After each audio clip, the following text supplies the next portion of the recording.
Coach Michael Bronner at WNSP in Mobile. Building a program is obviously a process. Through 2 off seasons and 1 full season, how would you grade that process so far? I think I'll be ready to judge that after this season. I do believe we've improved our culture, our chemistry, and our roster. Most places, I think it takes you 2 full recruiting cycles to really get your roster like you want it when you inherit a program that was down. That's been my experience.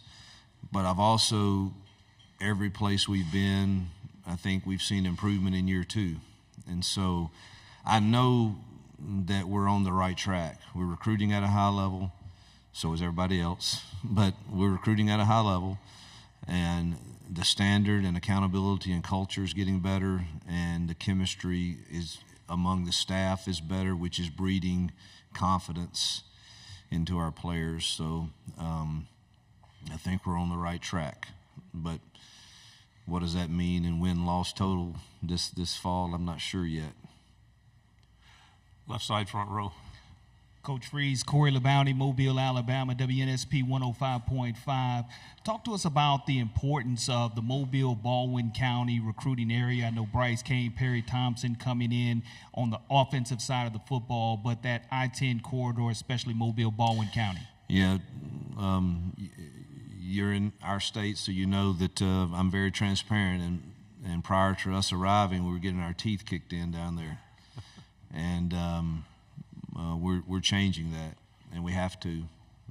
We've got to get our share in our state. There's a lot of good football that's played in that area, and they're always going to have some players, and we've got to win our share of battles there, and so we've made it a priority for sure.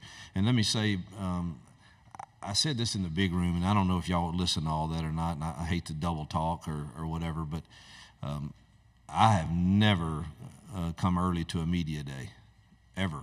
I don't know of any coach that would, because I don't know, we were of this mindset that say as little as you have to and see as few people as you have to and get out. And we had the Auburn Dallas club meeting here last night, and it made no sense for me to fly back home and then fly here this morning.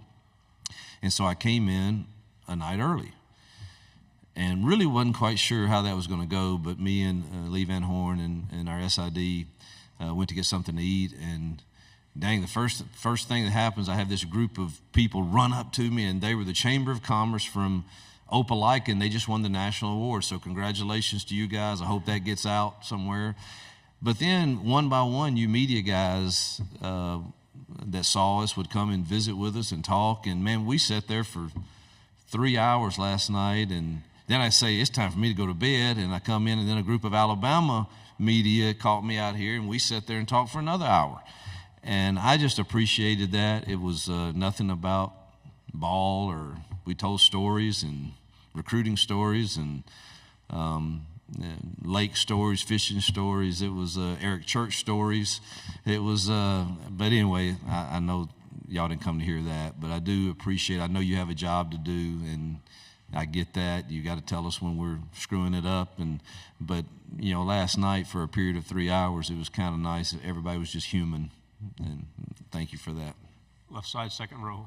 Hey, Coach, Olivia Whitmire with WHNT up in Huntsville. Your starting kicker, Alex McPherson, he's very popular in our neck of the woods. After spending an entire season with him now, just kind of what can you tell us about what makes him so special and what you've seen development-wise from him over the past year? Yeah, most accurate kicker I've ever been around. Amazing that he has the strength for the size body he has. It's like some of these golfers that play that they're 120 pounds or 30 pounds, and I think I'm going to blow it by those guys, and they're 50 yards ahead of me, you know. And you know what we need Alex to get healthy. He's battling right now an intestinal issue, and hopefully we get the right advice from the doctors on that get him settled, because he's a weapon for sure. On the other hand, we're thankful we have a great backup too in Towns, but we sure hope Alex. He is so cool and consistent. Hope he's ready to go. Second row, left side. Derek Peterson, Saturday Down South. When you've had young players that have come in and filled roles for you right away throughout your career, what are some characteristics that have been common amongst those players? And do you see some of those same things with Cam? I do, and that's a great question. I've had some really, really great receivers. I think of Laquan Treadwell. He came in and, I mean, just fit naturally. Caught 75 balls as a freshman, and obviously still in the NFL. And we've signed some others that, you know, are in the NFL now, but we redshirted, or they weren't quite ready. And so it's very hard for me to predict, you know, exactly how these young kids will perform against, you know, obviously the DBs in this league are probably the best athletes, you know, on the field when it comes to quick twitch and change of direction and all those things. So how are they going to perform? You know, really pleased with Cam Spring. I think Perry Thompson has the physical tools. You start there for the traits. I mean, do they have the physical size and strength and speed to do that? Both of those kids do. So does Malcolm, so does Bryce. You know, Perry's just now getting with us, but it's really hard to judge, you know, exactly how they'll handle everything. But it starts with a work ethic and a maturity about your approach, and don't think you have it all figured out. Be coachable. And Cam was absolutely that in spring. He wants to be coached. So he's going to play. You know, I'm very careful not to put unreal expectations on them just yet. Second row, then pass it over your left shoulder. Camder, WFF 48 in Huntsville. Coach, we've heard a lot this week about how hard road games are in the SEC, but we've also heard how hard it is to play at Jordan-Hare from a lot of other players outside of the Auburn team. So what do you think it is about Jordan-Hare's environment that makes it so difficult, and how exciting is it to be able to start your season off with 5 straight games? Yeah, two straight years of sellout. We're thankful to our fans for doing that. That they're faithful, they're loyal, and they love their Auburn Tigers. And then our student section is the best. I mean, we get there 2 hours before the game, and it is packed already. Everybody wants the lottery to get the tickets to the games they want, and it's wish we had bigger space for all of them to come. But the feeling at Auburn to me is such a and I'm not saying other places don't have it, but I think Auburn is unique in this family feel that they have, and whether or not you all go to the same church or you don't, or you have different beliefs or not, come Saturday, the love for a program and a school trumps all of that, and you feel that at Auburn. And I think that's what makes it difficult. Now, the 5 straight home games, it's not ideal, but at the same time may be advantageous if we can get on a run and get the season started really, really well. That could be advantageous. It's not great for fans at all, because the back and forth, and we're going to ask them to be there, and they're going to show up, but that's not great for that. And then not having a home game at all in October is certainly a challenge. But it is what it is, and we've got to deal with it. But we need to get off to a fast start. Right side, third row, aisle. Ike Jones with the War Report. Coach, Jalen Simpson was a big part of what you all were doing from a secondary standpoint, now moved on to the NFL. Who's kind of replaced him as one of the leaders, particularly vocally in that secondary for you all? Jaron Thompson, our transfer from Texas, and Keontae Scott they'll be the voices back there. Champ Anthony's another voice that carries weight. But the back end that get us all lined up right, Jaron, we're moving Keontae to corner, so Jaron will have the responsibility of kind of taking over that role. On the aisle, third row. Tony Reese, WTV. I'm out of Columbus, Georgia. Coach, 2 questions, if I might. From year 1 to year 2, what's been the biggest transition for you, as well as looking at the East Alabama talent you have and plucking 2 big guys, the future in Townsend McGoo and Cam Coleman, as well as Dylan Gentry and many others?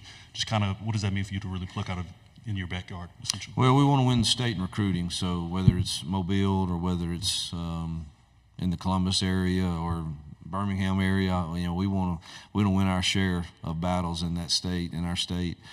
So it's vital that we were able to get those 2, and those were 2 tough battles I mean, for a kicker, that was a tough battle, and receivers, you're used to some of that, but man, that speaks to how good Towns can be. Transition, I think just getting more comfortable. There's a comfort level in our building right now for me that I think is breeding confidence into our players. And, that's, when I walk into the offensive room now, every single person in there, every single person has worked with me before. And it's made it, and I love the energy that Durkin and Charles Kelly and the defensive staff are bringing over there, organized to a T and bring great energy. So it's made me a lot more comfortable. Right side, third row. Yeah. Coach Ron Brown, SEC Sidelines Sports Network in Memphis, and a lot of proud people in Tate County, Coldwater, Independence, the five-star city, Senatobia. Got to ask you, 2 years ago there were 33 players in the state of Alabama, 22 4-stars, 6 5-stars. Auburn got 3 of them. You've already got 3 of the top 6 in the state. A kid that's from that area is not likely to quit. He can't go home. Your philosophy on in-state recruiting and how important it is for kind of pain is temporary, pride is forever in your home state. I've been very vocal of how I want to build the program, and it starts with high school recruiting in your home state and border states.